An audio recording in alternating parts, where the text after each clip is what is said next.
Blog Talk Radio.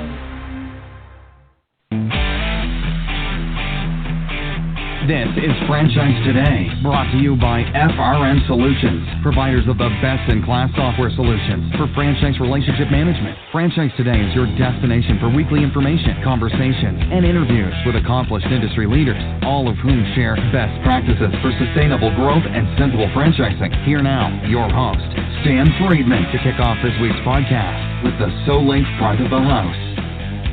And coming to you today from home base, Marietta, Georgia. This is Franchise Today. I'm Stan Friedman, and today is Wednesday, April 17th, 2019.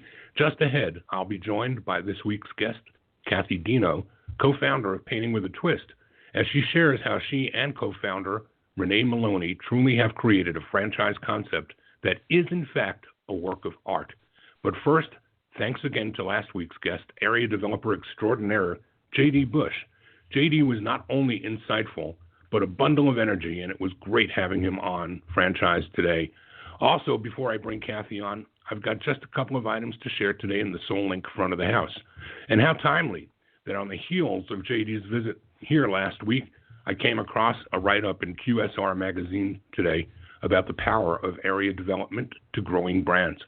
In this case, the article centered on Subway, where they call their area developers business development agents. Subway, by the way, has some 320 of them. The BDAs are referred to as providing support to the franchise owners to help them through restaurant development and market optimization, says Subway Chief Development Officer Don Furtman. In some emerging markets, there may be only a handful of restaurants, while in more developed markets, BDAs have hundreds of locations. Many Subway business development agents are themselves franchisees as well. Longtime Subway agent Marty Hogan and his daughter own and operate 20 Subway stores, but they're also responsible for managing 230 more in central Illinois. They go by many different names, but area developers can drive restaurant franchises into new territories. You know, over the years, I've seen the ups and downs of this model and how it can work successfully when unit-level economics allow for it. But I've also seen the downsides, too, when AUVs are simply not strong enough to support the franchisor and a developer who would typically be splitting recurring revenue derived from franchisees at the unit level with the franchisor.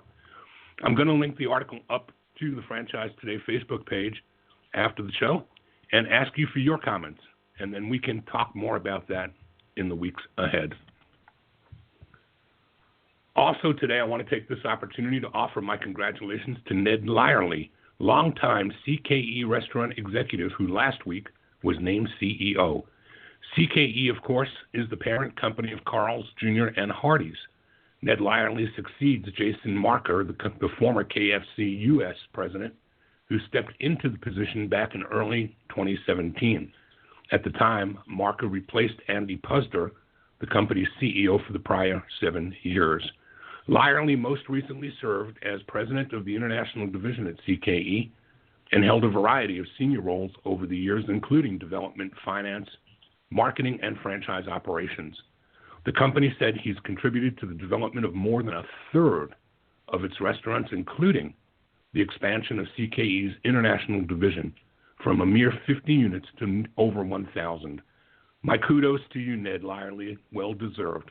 And that, my friends, is the SoLink front of the house, brought to you by SoLink, providers of some amazing loss prevention technology for restaurants and retail. In fact, when I describe what SoLink does for loss prevention, I liken it to what Apple and Android have done for cell phones. They've made those tools smarter. Whether you operate a single or multi-unit empire, are the franchisor or executive of a retail or restaurant brand, or if unit-level economics are on your mind, you owe it to yourself and your business to learn more about SoLink. When deployed, SoLink's technology captures instances of exceptional behavior at all of your sites. SoLink then records everything that goes on in the front and back of the house, eliminating the need to review hours of tape to identify these exceptions. After their technology captures it all, SoLink reports actually direct your attention to the specific video clips of those exceptional transactions, providing you with full visibility into every action and transaction at every site from any device, and you can do it all on demand. SoulLink utilizes current point-of-sale and security camera systems, so there's no new camera or hardware purchases required. As always, find out more about them online at SoulLink.com. And now for today's guest interview. It all started when two enterprising women, Cathy Deano and Renee Maloney, wanted to do their part to rebuild their Hurricane Katrina-devastated community and give people a place to relax, unwind, and get creative. Their guests loved the idea so much that today Painting with a Twist has created over 11 million paintings in fun-filled studios in 39 states. Today it's my pleasure to welcome Painting with a Twist's co-founder, Cathy Deano, to Franchise Today. Cathy, welcome aboard. Thank you. Thanks for having me. I really appreciate it.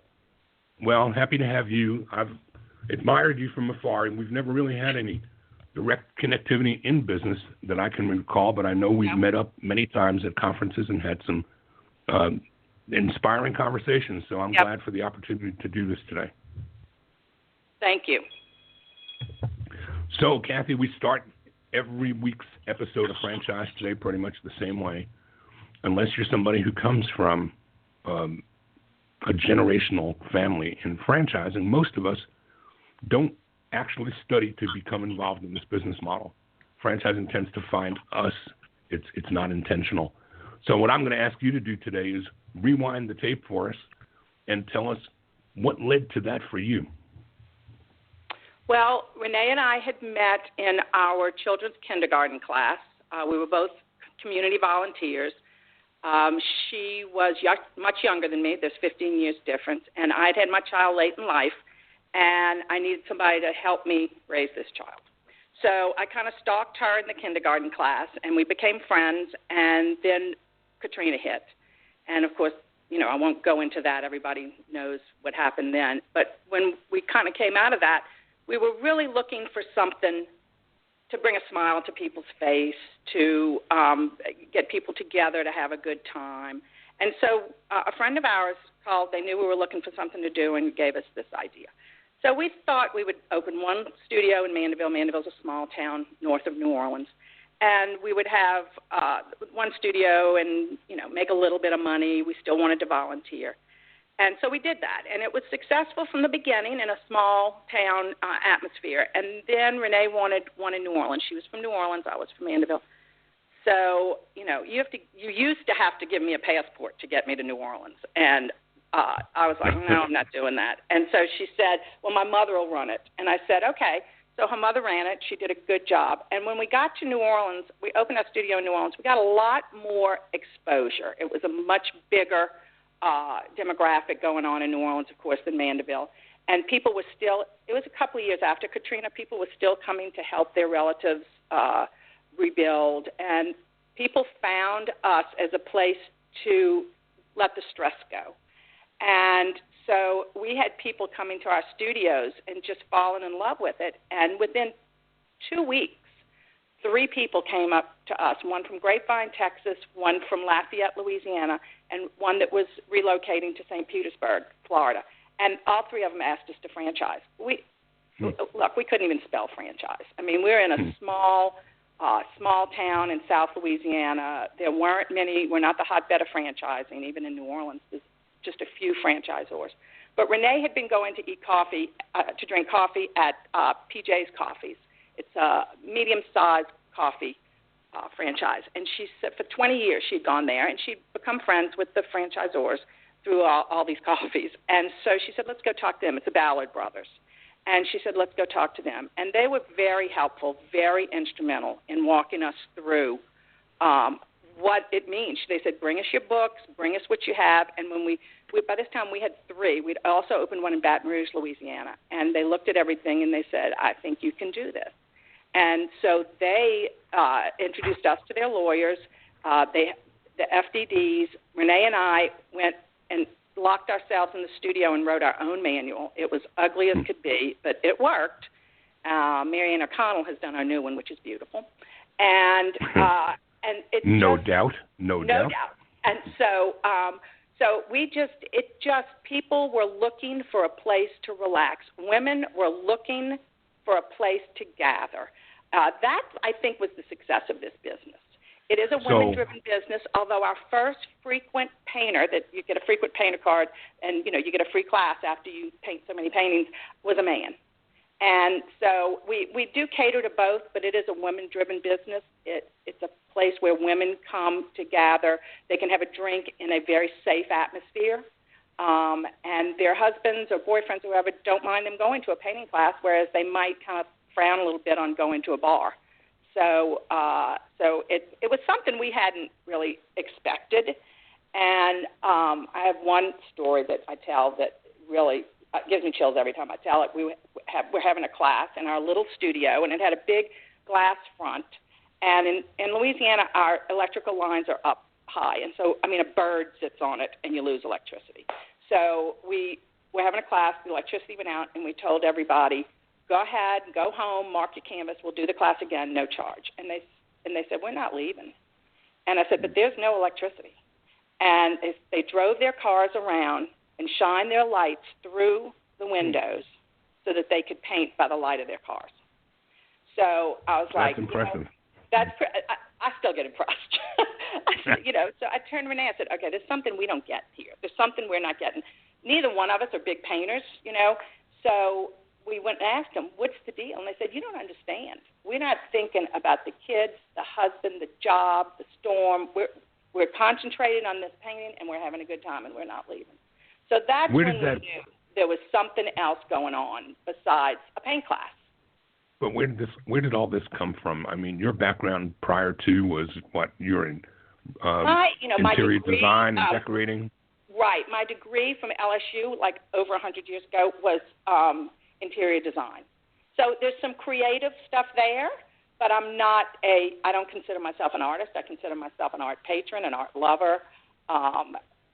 Renee was in management. Her father owns an orthodontic practice, and she had done that, and she had studied marketing in school. So, it was just kismet. It was just, it was really driven by the passion of our painters and the fact that we did have some good mentors in the very beginning. And one of the things the Ballards told us is join the IFA, and that's the true story. That's not a plug. They said join the IFA. We'd never even heard of the IFA, International Franchise Association. So we did that, and we were the first friendship mentees, and they assigned us to Melanie Bergeron from Two Men in a Truck. So we just you couldn't do much better than that. You don't get any better than that. You don't get any, and she's a friend to this day. You don't get any better than that. And that really, when we had a problem, we could pick up the phone, and that really helped because we really neither one of us really knew what franchising was, or really, it's not just about selling your studios. It's there's so much more to it. Lots of moving parts in your business, so. Like you mentioned already, the frequent artists or you get the loyalty card. Talk about the consumer experience, and you're telling us that it is mostly female-driven, but some enterprising, smart guys like Ryan might, decide this is a great place to come meet some beautiful women. Well, it actually is, and date night is one of our biggest sellers. There you go. we sell out Valentine's Day. Across the board, some people have to put multiple paintings up and multiple classes because it's a great date night. It's not your phone's put down. You're not eating. You're doing something creative. You're sitting next to each other, and there's music going on, and you talk. It's not like a movie where you don't really talk. It would be a great first date because there's people around but there's conversation going on. So it's a great place to meet people, men and women, actually. You call Valentine's Day, don't you? Well, we do that the day before. That's a marketing thing because there's a lot of people out there that don't have significant others, and they do feel a little left out, on Valentine's Day. And so we do classes for that group, too. And that's been very a good friend of mine who is the president of another franchise company, Vocelli Pizza, Casey McEwen, just self-published a book called Being Present. Right. And I thought of him when I heard and read about digital detox at Painting with a Twist. Talk a little bit about that, because Casey's book is all about that. It's like, be in the moment, be here. Right. And this kind of forces you to do that. And you have to put your phone down. You've got a paintbrush in one hand and a wine glass in the other. And so you really, unless you're taking a picture, because we do encourage you to take pictures and post them on Facebook or Instagram, unless you're doing that, you're not on your phone. And people say that really clears their mind also. I mean, there's so much backlash now about phone time and how you're missing out on your family and you're missing out on conversation. And I know in my life that is true. Sometimes I'm at a stoplight and I'll pick it up and look at it. And I've been trying to stop doing that. But this kind of forces you to do that. And people have found that they enjoy that. They said, I went to dinner with my husband the other night and we were both on our phones the whole time. And you don't even talk when you're doing that. So this forces you to engage, forces you to put that phone down and enjoy the moment and enjoy what you're doing. And feel creative. Everybody wants to feel creative. It's kind of like karaoke, but nobody thinks they can.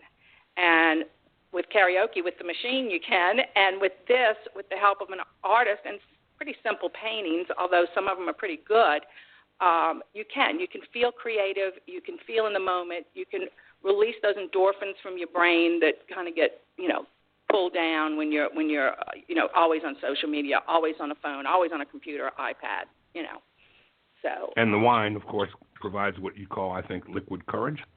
Well, yeah, we call it white canvas anxiety. When people walk in and they see all those white canvases, because we set up the canvases before the class, and they see all those white canvases, and I can't do this. I can't. No, I'm just going to sit and watch. And well, I'll have a drink first, and they have it, and then they think, you know what, I'll give it a shot, and so they do. And you can't really, people worry about drinking too much at the classes, but that really does not happen because you're so busy painting that you might have 2 glasses of wine. You don't really have time, or you'll lose the artist's momentum. You have to keep up with the artist. I read that you are the largest employer of artists in the U.S., and that your artists are not just instructors, but they're really entertainers too. So take us through a moment in time. What does it look like to sit down in the studio and be entertained as well as informed and directed and guided? Well, we look really for the fun. We want this to be fun. We don't necessarily want people to say, look at this, or people won't say, look at this wonderful painting, because that's kind of patting themselves on the back. But people will say, I had the best time at Painting with a Twist the other night, and I painted. So we really want them to have fun. So when we interview for artists, it's not just their talent. As a matter of fact, their talent comes second to their personality, because they're up there trying to have people have a good time. People love to laugh. So we have a whole playbook of not jokes, but kind of jokes, and things to do, games to play while you're painting, or give them a break and they can do something. We have stand-up comedians or artists, and just generally funny people. And what happens is you can hire artists that you really like, and maybe they're not the funniest person in the world, but you think they've got a lot of the other qualities you're looking for besides the talent. And after 2 or 3 months of watching this other person, it's kind of contagious. Watching the person that's got it, that can figure out how to entertain and read their audience and all of that, and it kind of rubs off on them. Even some of our owners who could paint, they were afraid to get up on the stage, and now after a few months of watching, they say, I can do that, and then they get up and they teach.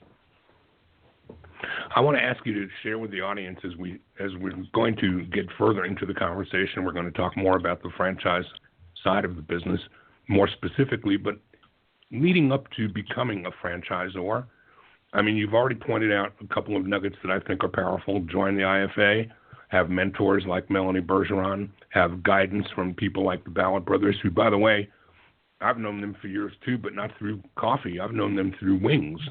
Right. With the WOW wingeries. Right. But you had the good fortune to have some guidance around you, and look where you are now. I mean, you're very successful. What do you tell an emerging franchisor about how to connect those dots? And, you know, there are so many people out there who can guide, or, you know, they can guide you for their reasons, not yours. It's just like somebody buying a franchise for the wrong reason. If a franchisor is not a responsible franchisor, they'll take a check from anyone. We hope that we don't know anybody like that, but it happens. Right. So how do you help somebody who has a vision for franchising their business? What do you tell them about how to go about exploring that? Well, I try and make them look at the reality of it. We were just very blessed, because the reality of it is it's hard work, and that check that you're going to take, you're going to spend getting them open. That's not money in your pocket. You have to have good support. You can't just sell franchises and not have the support. Renee and I sold, 24, 25 our first year. And the next year we did 12. We were like, wait a minute, we've got to put our support in line. We've got to get somebody in here who knows more about franchising than we do. So we were smart enough to put people smarter than us about it around us. What Renee and I's strong suit was, and I think everybody needs to look at this, is that we feel we built a very, very strong, good culture within our home office, which then flows down to your franchisees, and within our franchisees. And when you're putting those strong people around you, the people that know more than you, have to make sure that they understand your culture, and that they're going to buy into that. Not only are they going to come in with their franchise knowledge and help you with your systems and that sort of thing, but they're going to embrace what you've already built. So I think that's an important aspect. I think ethics is very, very important. We always made our decisions based on the people, not on the money, and that really, they say, if you don't make it your first priority, it'll come to you, and that kind of happened with us. Money was never our first priority. We never expected it to grow to this size. So it was all about fun, doing something, making a little money, and just enjoying the moment, as you say. But I think that people need to not get caught up in that it's hard work. It's hard work, and it costs money to open up a franchise system. So I think those are the things. And stay true to your heart, and stay true to your vision of what you've created, and don't get sidetracked. So when you first began, you were working under a different brand. Walk us through a little bit of how Cork and Canvas morphed into Painting with a Twist. When we first opened, like I said, we did not think it would grow to this size. We really thought one studio, one and done. And then we opened up 3 more of our own under Corks and Canvas. Corks and Canvas is a great name, rolls right off your lips, and we really liked it. And our trademark attorney, when we started franchising, started doing searches. And there was another company that was called, I believe it was Corks and Canvas, and it was a wine store up in Chicago, and they sold art and wine. And so he said, I don't think I would use Cork. You're going to have to change your name. And there also was another paint and sip. There was just a one-off in Alabama, and it was called Corks and Canvas. And he said, you really need to change your name. And I did not. I was fine. I didn't want to. Renee did not want to change the name. So our attorney said, look, you can keep the name, then you're going to get sued, and I'm going to make a lot of money, and you're still going to lose the name. So we came up, and as it turns out, we came up with Painting with a Twist, which is a little long on your email, but it's better because we do a lot of kids. And when we do get approval through schools or Girl Scouts or something like that, they weren't going to approve us with a name like Corks and Canvas. It was too tied to the alcohol. So this way, it was much better for us. It was our own name. We never had to worry about somebody coming back and trying to, sue us for using their name. And so that's how it changed. We were also running 2 websites, 2 marketing plans, and so it was costing us money too. And we always knew in the back of our mind that we were probably going to sell the corporate stores because it's hard to do both. and that is Right. what wound up happening. So we've turned them into franchises. We sold them as franchise. So we're gonna get into the franchise side, but before we get down that path, tell me a little bit about Bottles and Bodega and how you and Nancy Bigley found each other. Well, actually, of course, I've been seeing Nancy around at conferences and all of that for years, and we had a friendly relationship. We didn't really know each other that well, and Joe, our new CEO, came up to me and said, what do you think about buying Bottles and Bottega? And I said, I think it's a great idea, but can we get Nancy too? Because at that point we were looking for a director of operations, and like I said, that's hard. They're hard to come by in Louisiana, and in South Louisiana. And so he said, I'm one step ahead of you. I've already asked her. So I think Nancy was ready for a change, and the normal thing to do would be to approach the larger company of your type of system, and that's what she did. And I'm really glad she did. And so that's kind of how we came together, and it seems to be working out great. That's awesome. When we come back from our break, we're going to dive into the franchise side of the business and talk a little bit about who it is you look for, who it is that should be looking for you, and what it looks like to be a franchisee in your business. We're going to do that right after our break. Okay. Franchise Today will be right back, but first, a word from our sponsors. Franchise Today is produced and presented each week by FRM Solutions, providing best-in-class CRM and document management software designed specifically for franchising. FRM enables real-time business intelligence, communications, and collaboration between all members of the franchisor's team, as well as their prospective and existing franchisees. This empowers your team to simply and seamlessly track, access, and manage all communications to and from prospective and existing franchisees, including texts. Legal and compliance is simplified too, with FRM's document management, and even site visits can be digitally facilitated and scored with FRM. Make today the day you give FRM a look, and assure that all of your candidate and franchisee correspondence, including texts, are being permanently tracked and archived in candidate and franchisee records. FRM even provides state-of-the-art digital experiences for your prospective franchisees, replacing old-style virtual brochures. No long-term contracts, multiple upgrades each year at no additional cost. No excuses, just solutions on the web at frmsolutions.com. So let's talk franchising, because that's what we're here to talk about, right? We're talking 39 states. You heard me before I brought you on today talking a little bit about area development. Do you subscribe to any of that, or is this all direct relationships between you and your franchisees? Yes, we just do one at a time. Now, we do have 40% of our system is multiple unit owners, so but we want to get to know you. We want to see if the marriage is going to work before we're a very personal franchise system. Renee and I are very personal. We, for the most part, we know about our franchises. We know about their kids. We know about their illnesses. And we just didn't feel comfortable when we started because we were neophytes, to take on that sort of thing. And so we didn't, and it's worked for us. The people get in there, they get to know the system, they get to know us, they get to know the culture, and then they will go ahead and they always have their eye on the territory next to them, and so that has worked very well for us. Do you award more than one ever, or do you award one and then come back for conversations later? Yeah, we only award one at a time.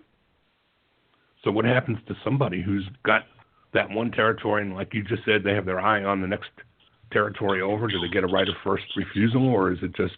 We tried right of first refusal, and it just didn't work. It just didn't work for us. People, well, can you give us another few months, and can you give us, this or that or the other? And we were actually licensing so fast that we didn't need to do anything like that. We did it for a little while, and it just didn't work. People weren't ready to jump on. You know, a lot of times people don't realize what it's going to take to run a business.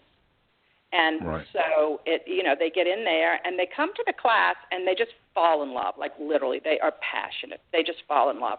And they just think it's going to be so easy. And it's a business. And when you own your own business, it's 24 hours. You know, if you're not doing it, you're thinking about it. So that's, one reason why we did. And like I said, the one-on worked for us. So talk to me about a day in the life of a franchisee and share with the audience what a franchisee's profile should be.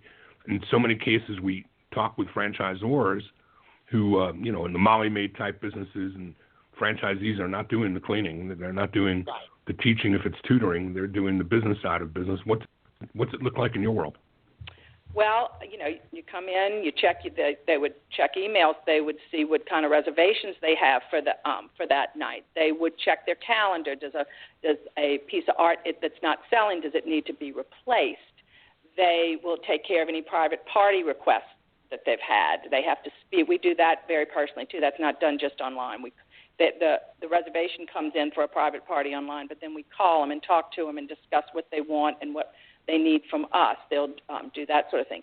Many studios have day classes, and it's important for the owner to be there. We always say for the first 6 months or so, as much as they can, because they're building relationships with their customers. So they're there, making sure all this is done, working on their marketing plan. The home office sends out playbooks with different ideas on what to do. There's which type of classes to have. So they're studying that. They're checking their inventory levels. They're reordering. It's kind of like a retail store. So what we're looking for is somebody that's got some community involvement, that has some money, that is not looking for this to be their primary source of income in the first, year or so, that you have to build your business. We're looking for somebody with a little bit of management experience, and not to say these are all drop dead, but this is pretty much what we're looking for. We're looking for people that are owner-operators, which is a different person than a semi-absentee owner-operator. You have to make sure you have a very strong manager if you're semi-absentee. And customer service, that's very important, that you have some customer service, and that their personality is aligned with us, a strong work ethic, and are they realistic in their goals? Like I said, people come in and they just want the business. They just want to do this. They're looking for something to do. They have a little money to invest, and this just looks like so much fun, and it is. It's one of the most fun businesses you're ever going to own. But it's work, and that's the thing that people have to understand. I mean, I would assume owning any franchise is going to be work because it's a business. So that's pretty much what we're looking for in a franchisee, and what the experience. You talk a lot about culture, and how do you go about, acid testing that? How do you know? Do you do testing, or do you do some kind of profiling, or we have just how do you assure? Actually, we have just started that. Before, we kind of went by the seat of our pants, and they would come in for the day. We would do our discovery days in person. I think that's very important. We'd bring them in. One time I think we did an off-site discovery day because we happened to be in the town. But other than that, we bring them in. We let them meet our employees. They see our office. They see how it's run, and then we sit with them and walk them through an entire day of what it's like to be a franchisee. We go to lunch with them, so you get a pretty good. They do a class that night, so we get a pretty good feel about who they are and what they do and what they're going to have to do, and that's always been. But now that we're getting bigger, that we've gotten to a certain point, the testing, and we've just put in a new CDO, Chief Development Officer, and he's Richard Lavelle, and he is doing testing and personality profiles and and things like that should really help. So geographically, are you looking for franchisees in all 50 states, or are you building concentric circles around the areas that you've already got some traction? We really grew very organically. So like I was telling you, our first three, one was in Texas, one was in Florida, one was in Louisiana. And Texas and Florida, those are probably, Texas, Florida, and Pennsylvania are our biggest growth areas. So I think Texas and Florida are, I'm not going to say they're full, but they're pretty, there's a lot of pain with a twist there. We're just starting to grow on the West Coast. Like I said, 39 states, so there's plenty of states that haven't been touched, most of them in the Northeast where there's not Idaho, or where there's not a huge population. We've got a couple in Seattle. So that whole western corridor is pretty well ready for some development. The Northeast, north of New York, we're pretty good in New York. We've got a few in Massachusetts, but north of that, no, not so much. So there's room in all of those places to grow. And are your owners female as well, or is it just the consumer? That's a good question. I'm going to say 40-60, and a lot of men to women, and a lot of couples do it together. That makes sense to me, actually. It makes a lot of sense to me. I'm just trying to visualize how that would manifest. I think you may even find women starting and their husbands actually jumping into the business with them. It's like men and women for the most part have different skill sets maybe, or maybe it's that he's a lawyer, she's an accountant, or something like that, or she wants to manage it and he's a lawyer. So he might not do or he wants to manage it and she's a lawyer. So, they may not both be in the studio, but they both work with the studio. We have a bunch of accountants that are franchise owners, because they see that there's no spoilage. You're only stocking 5 things, so there's no waste, and it's not a real expensive franchise to get into. What about your marketing? So, at the marketing for the consumer side, I would imagine that your territories are pretty close to your studios, or your marketing pretty close to your studios. Yeah, everybody's got a protected territory that they can market within, and then I noted. Go ahead. No, please go ahead, Cathy. No, that they can market. That was it. That they can market within, and they need to stay within that territory unless they're going to team up with somebody in the next territory for a very large event. And so, except for private parties, then, everybody's doing the same picture, and the artist, instructor, entertainer is instructing the entire class. But I read something I can't remember if it was on your website or someplace else, about a short-term relationship with a limited-time offer with the Walt Disney Organization. How did that look?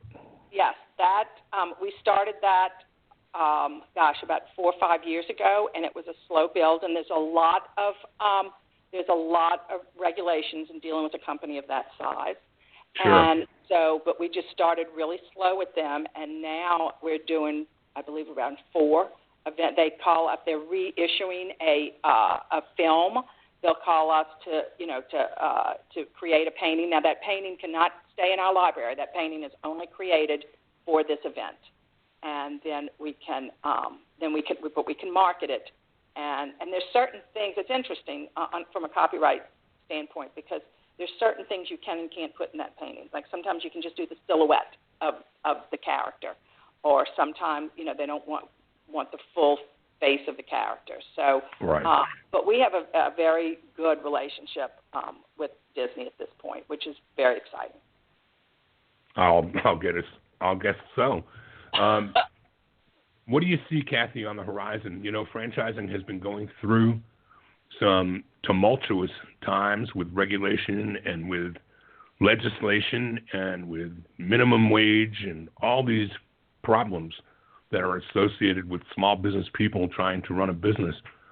What do you see on the horizon? How do your franchisees deal with all those things locally?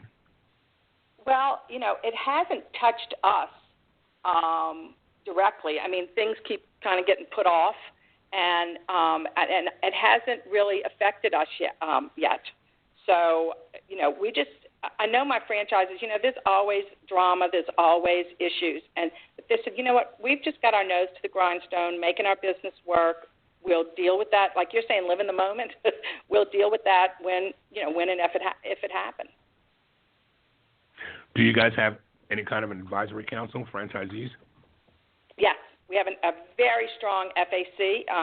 They're very involved. They come down a couple of times a year. They do phone calls.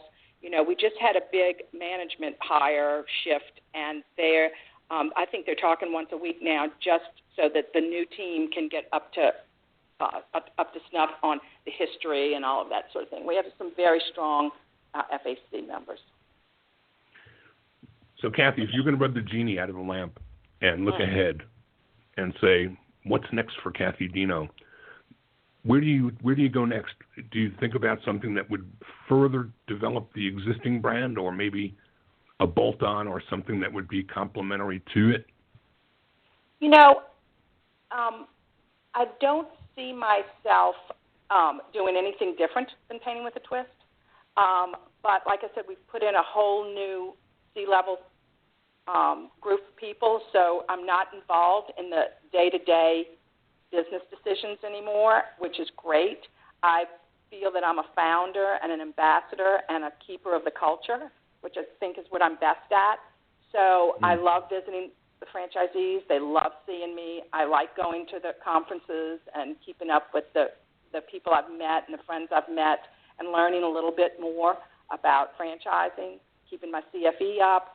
I like doing all of that. But I also like knowing that I have this team of people who know so much more than I did, making my company grow and grow in the right way and putting the correct system in. I mean, I think Renee and I did a fabulous job building a company and placing the culture in the right place. Now, somebody else needs to come in with the business acumen and keeping that culture in mind. I mean, I'm the keeper of the culture. I'm on them all the time about it.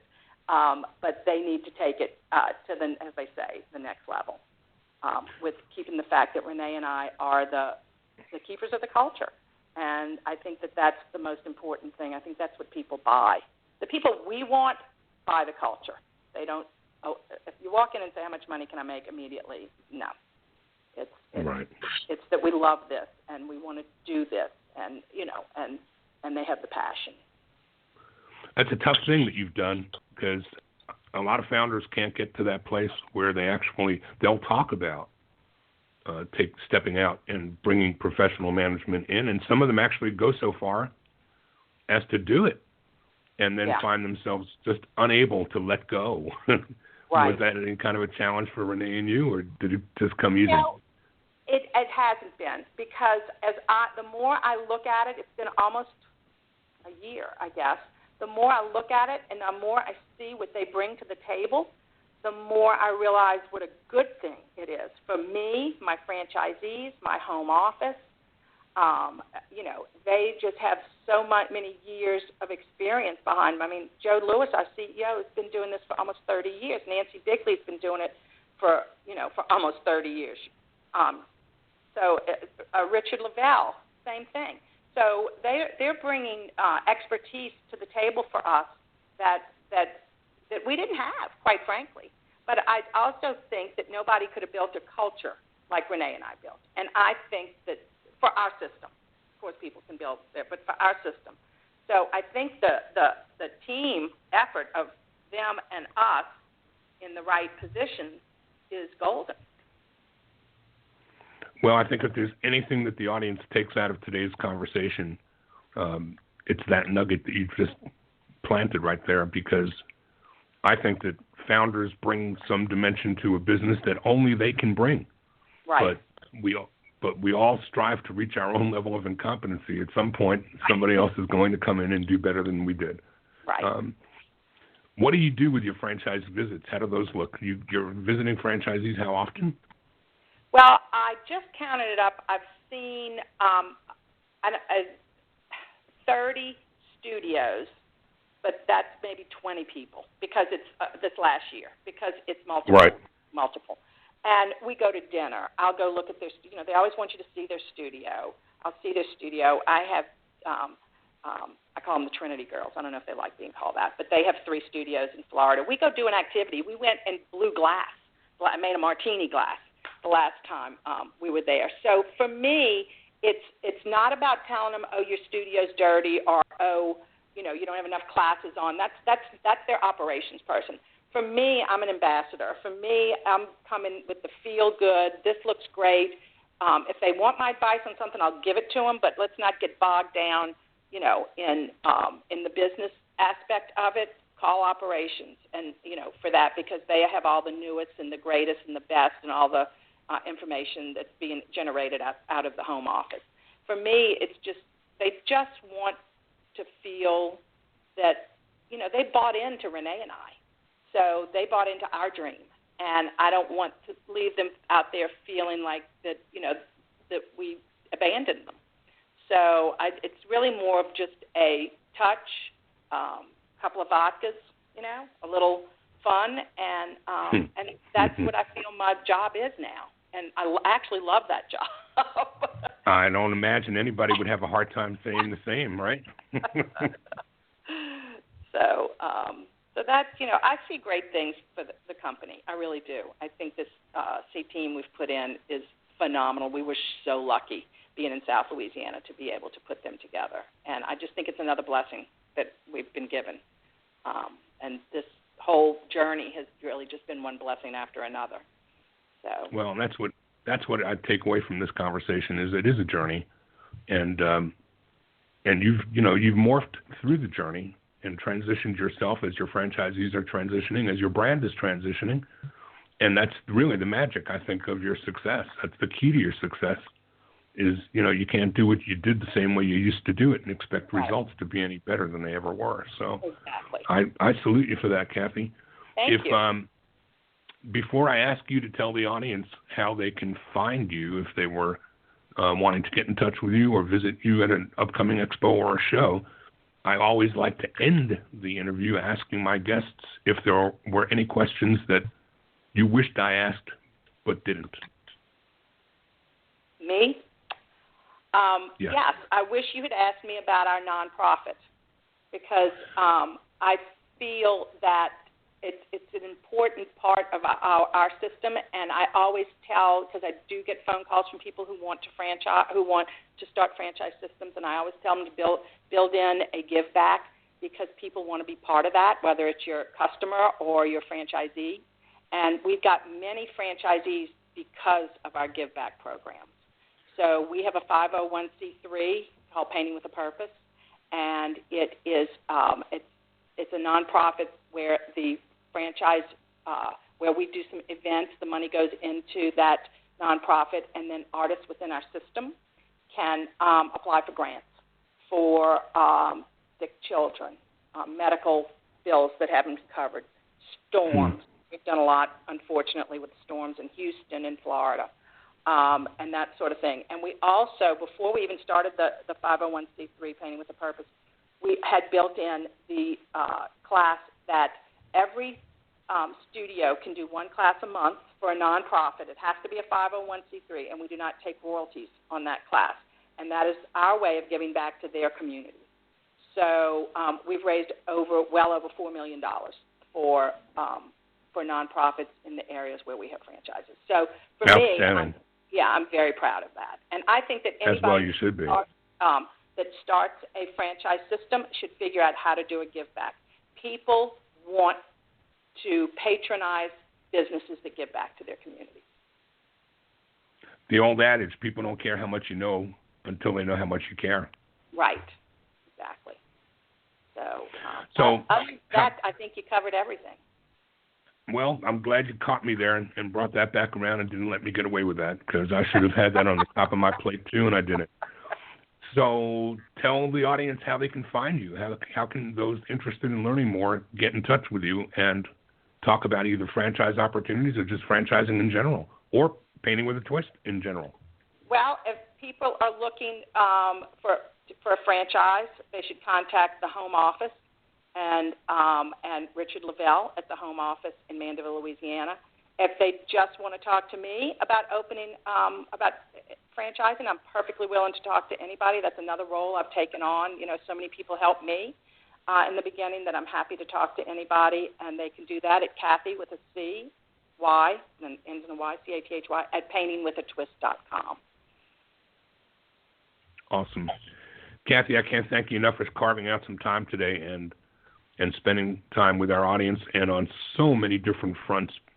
Your passion for your business and your passion for what you do and your passion for people is just so self-evident. And I think second to money, I've always said that if you're going to get into franchising, you need money to make money. But right. The second most important thing you bring is passion, and clearly you're in abundance in that department. So thank you for sharing with our audience today, and I look forward to seeing you out on the franchise trail. Okay, thank you. Have a great day. You do the same. Hey, Ryan, are you in there? I'm here. How about that? Excellent interview, Stan. Excellent interview. That was really good. Cathy's She busted great. me, though, man. She busted me. I forgot to talk about the nonprofit. Yeah, but what an awesome program. She said they've raised over $4 million, Painting with a Purpose. That's a really good program. Yeah.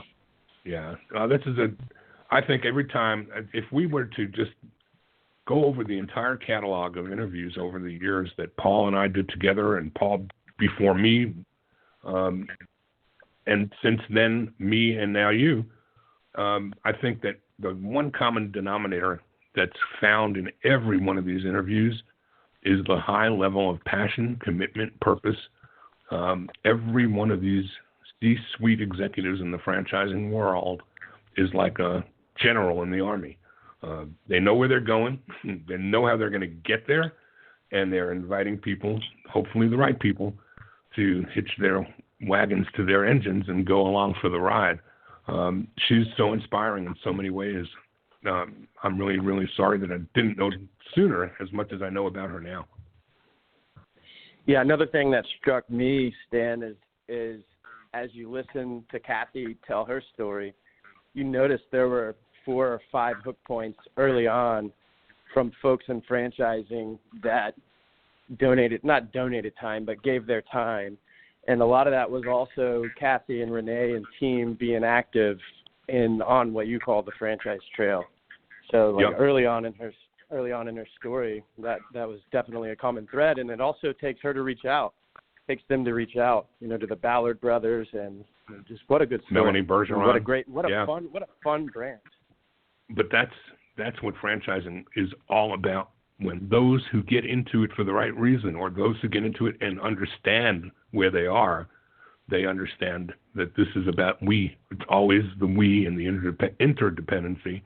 And, you go to a Chamber of Commerce meeting, you'll never see members at a chamber meeting being as giving and caring and sharing as they will at an IFA event, because you're their local competitor. You're there in their marketplace. They're not going to let you hit them with their own sticks.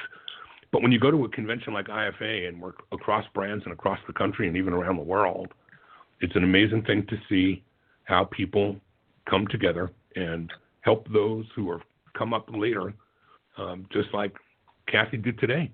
There are people listening to this podcast today that are going to take some of what she's shared today and avoid a mistake, or maybe do something that they might not have contemplated doing, like the 501c3. So can't thank Cathy enough and all of our guests on Franchise Today for sharing and caring the way they do. Ryan, that'll do it for today. We're back again next week, Wednesday at noon Eastern. And until then, this is Stan Friedman wishing you the best, the very best of all things franchising, and Franchise Today is out.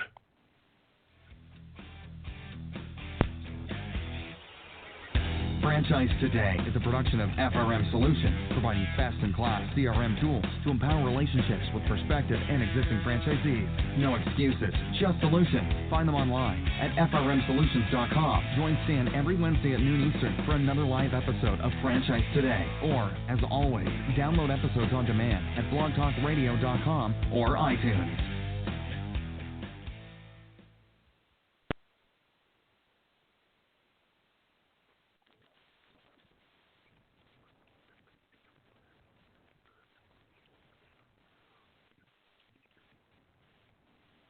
When you're part of a military family, you understand sacrifice and support. At American Public University, we honor your dedication by extending our military tuition savings to your extended family. Parents, spouses, legal partners, siblings, and dependents all qualify for APU's preferred military rate of just $250 per credit hour for undergraduate and master's level programs. American Public University. Value for the whole family. Learn more at apu.apus.edu/military.